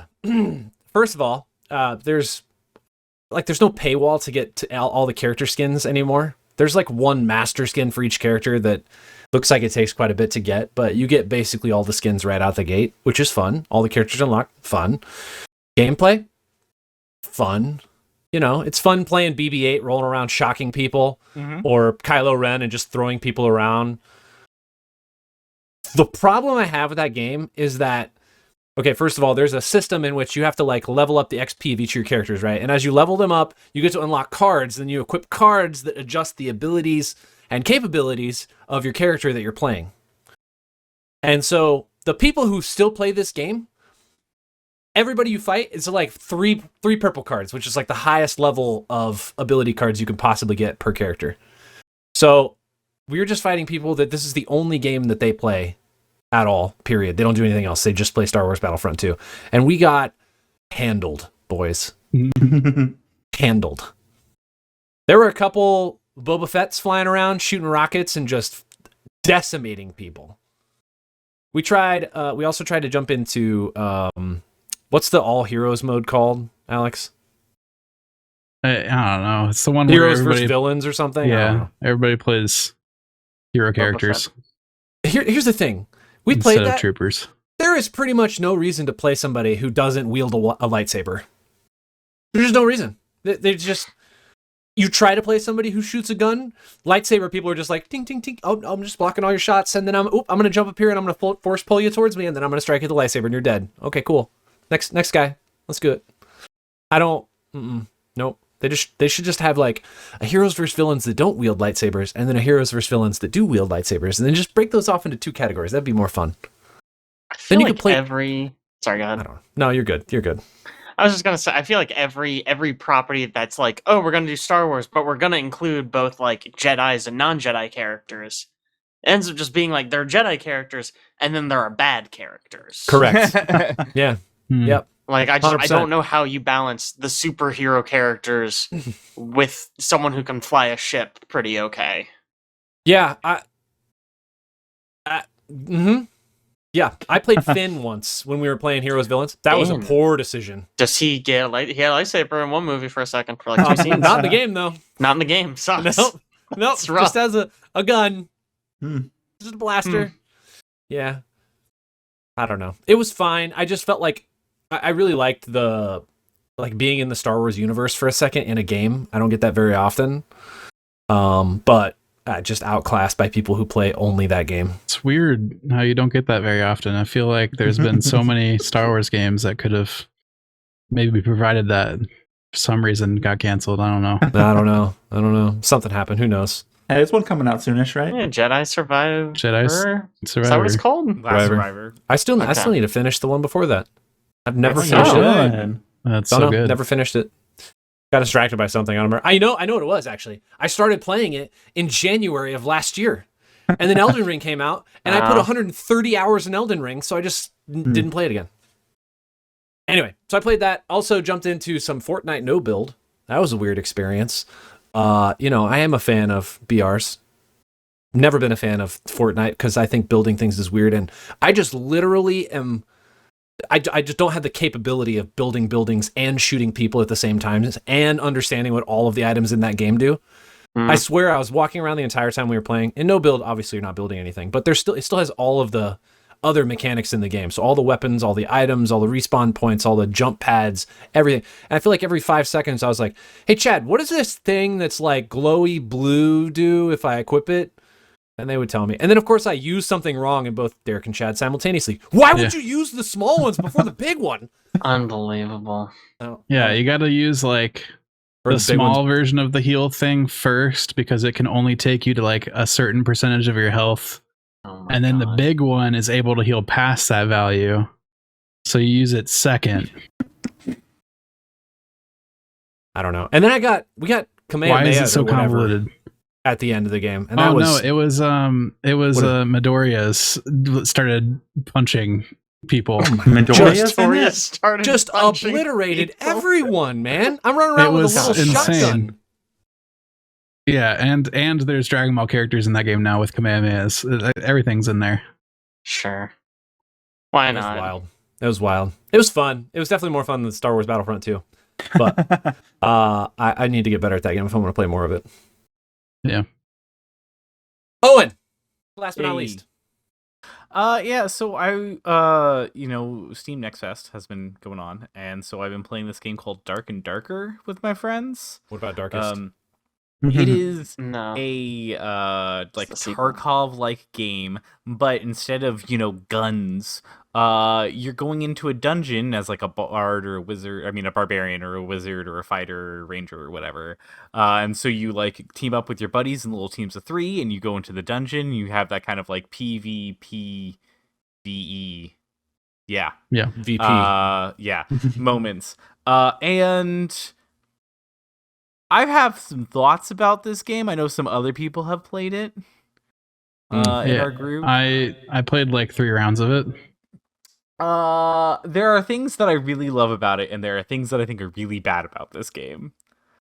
What I really love, the idea. Yeah, honestly, That's yeah. it, huh? I love the idea. I do love going into the dungeons with my friends. I love the fact that you can, like, there's a second level to the dungeon, so you can either escape or go down into level 2 where things are harder. And I think that's really cool. I do not like the ring. I do not like there's a ring that comes in like any sort of battle royale game to kind of like force people together. Wait. And I think that pushes you far more into PvP stuff than I want. And I think that the other issue that I have with it is that there's no set escape areas or easy escape. Because when I play something like Marauders, you can go into Marauders and just grab like a little bit of loot that's not good, but you're just trying to like stock yourself up with a couple of guns. So you just kind of like go in, you grab a couple of guns, you leave, and you do that a couple of times, and then you've got like a decent starting set of weapons for every time that you go in. And I like that because there's some progress. You're slowly building yourself up. Yeah, you're not getting as far as you could if you just stayed in and kept going farther and like looted the good rooms. But like, I think that's a nice way to do that, because since I don't have that in this game, I don't have any shit. Like, I either go in and die, or I go in, maybe I get a couple of things, and I go, cool, I've got some, I got like a nice dagger, instantly put into my stash. And I will never use that again because I can't accumulate enough gear to set myself up to want to keep going in. I'm really confused about one item you said, which is that there's a ring that's constantly collapsing. I thought you said this was a Tarkov game. It's Tarkov in a way that you go in with a group of, you go in with It is an extraction-based game that also has a battle royale collapsing ring. Like, okay, I take it back. Like, if you play DMZ right now, it is an extraction game, and it has an expanding ring that forces you to extract. But it does not force players to the same junction so that they have to fight, which is a weird concept for a Tarkov-style game. And I think How does the expanding ring force you to extract? It forces you to, like, one of, like, 6 points. Because it'll kill you if it gets to you. It's just like gas or something. Yeah. Wait, so it's pushing people away, not pulling them closer. It starts at one spot on the map somewhere. It's wherever the chemist is. He's like concocting some sort of gas that's going to expand over the city. And you have like 25 minutes. And once that timer hits 0, the gas begins expanding outwards. And there's only a certain number of evac points on the map. So you have to go to one of those evac points. If the gas gets the evac point, it disappears and then a new one pops up later. An inverted ring. Yes, it is an inverted ring. But my point is, it doesn't force you. Like in Marauders, it's just a timer. You just run out of air. Yep. In Tarkov, I don't remember exactly. Maybe like radiation or something forces you to leave. There's something in Tarkov that forces you to be out at a certain time. What's weird about this game is it does have the timer, but there's also the ring on the map. It's weird. Why? Yeah, it is weird, and I do not like that. I think that they should like. It's also weird because you're in like a labyrinth of a dungeon. You're not like out in the open where you can like maneuver and like move in away from the ring. Like you're in like a labyrinth of corridors and like the ring is collapsing. You have to figure out how to navigate away from the edge. And like, I think the worst part of that kind of idea is that like, okay, let's say I want to do the level 2 stuff with my friends. We get a bunch of good gear and we're like, all right, let's go down to level 2. Let's test that stuff out. Level 2 still has the ring, A, and B, you have to live through the first ring to even get there. And it just kind of seems really shitty of like, all right, so I'm going to gamble all of my good gear and have to fight players at this point because you have to wait until the ring gets small enough before the portals start spawning for people to either go farther down or leave. And I like the fact that it pushes everyone together and then starts doing that, I think is kind of shitty, because then I'm sitting there and I'm like, I just want to grab like a couple of shit gear and leave. I can't do that, or I'm trying to like go farther in and do this kind of like more PvE style content, and I can't do that because I have to do the PvP stuff first. And like I think that's just very odd, and it's a very kind of seems forced, and like it does push people together, so you have those moments of you're like, oh shit, there's a human over there, there's an actual player, but it's never like, oh shit, there's a player, let's hide and we can then go this way and extract. It's just like, well, we better fucking fight him, because if we're not, we're dead. Yeah. And like that seems bad, and especially this game where there's so much skill in the fighting component in itself, that I'm trying to do more of the PvE stuff to get used to it before doing PvP. Or like, let me get some good gear first before I start doing PvP, so that way like I kind of have an idea of what I'm doing and I'm equipped to do that stuff. Whereas like I can't do that. I'm forced into fights that I'm just gonna lose at. Yeah. And I'm like, this So, feels bad. I also kind of hate the combat. I I don't know. don't mind the combat, but I don't mind the combat in the sense of like in PvE. Like I think it's clunky, but it doesn't matter if it's clunky when you're fighting the computer. It feels like Skyrim combat if it was like slowed way down and was Ew. more awkward. Ew. Yeah. Who wants that? It is definitely a lot worse when you're using that combat against other players, because there are a lot of times that you're like, oh, I definitely was in swinging range of that guy. Why the fuck am I dead? And you're like, well, Everything feels like you're swinging through like mud or something. yeah. It's all like so sluggish. So like I have been enjoying I will say I've been enjoying playing the game, and I think that it's a very cool concept and there's a lot of neat things in it. Like I definitely like the idea of this kind of like first person going through dungeons with friends thing. I think that's very fun. Yeah. But I think like the PvP needs to be reworked in some sort of way, or I don't know. Like it just it doesn't work with being both clunky combat and also PvP, and also like I feel like it kind of is throwing a lot of things at the wall, and I think they need to just kind of pick one and be like, all right, here. Yeah.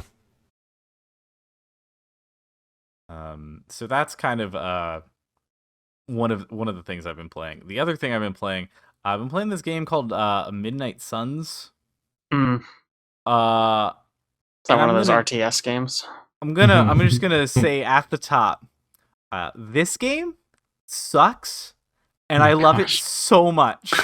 Wow. I cannot stop playing it. Like I will give everyone the benefit of the doubt of, I've talked to Jake and Caleb about this game, and you guys have mentioned of how you'd like actual combat in your tactical combat game rather than doing a little dating sim for 75% of the time. And I agree with you. I would love that combat, but I also love the stupid dating shit. It's tedious, but it's fun. I really like it. I think the problem I have is it's just like directly worse than some other strategy games, like maybe Three Houses. Oh yeah, it's directly worse In than that Three part. Houses. Yeah. What got me to set it down for a while was when it was like, hey, go to the like upgrade station. So I went there and it was like, okay, talk to Tony Stark. Okay, now talk to Doctor Strange. I'm like, can you just let me upgrade stuff? Like, can I just do what I want and then leave? It just It does hold It your dicks hand you around. in tutorializing things for far longer than it should. Also, the main character is so emotionless. I think I think she's an energy vampire because she draws like everything out of every conversation. I do Sucks not it all out. I do not understand why, but like some of the characters have some emotion in their voice, but they do not have it in their facial expressions. That is true. And I look at Firaxis that, they've done animations with all of the Civilization people, And some of those interactions that you have with the civilization people, they're upset, and you can tell they're upset, or they're happy, and you can tell that they're happy.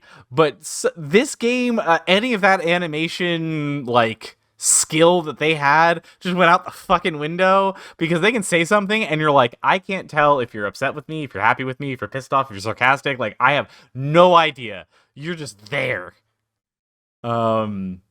It's fucking amazing at how bad the cutscenes and like are in the game. I distinctly remember one where one of the characters is going to turn into Ghost Rider, and so like you can see his eyes get all flamey, and then like a big flash happens on screen, and then his entire head is invisible, and all I see is eyes and teeth. And I just Incredible. Nice. Love it. I fucking died of laughter, and I was like, this game is it's glitchy, it's not great, but I have so much fun with it. The combat is amazing when you get a chance to play great. it. I enjoy You the get a chance story to of do it. Like it is weirdly fun, and it is also somehow weirdly bad, and I just can't put it down. Man. It just makes me think of how good Guardians of the Galaxy was. Mm-hmm. Mm-hmm. That's it. Yeah, I mean, if they had that kind of story in this game, ooh, that'd be a good combo. Alex, I just noticed, is your camera reversed? Is it mirrored? Probably.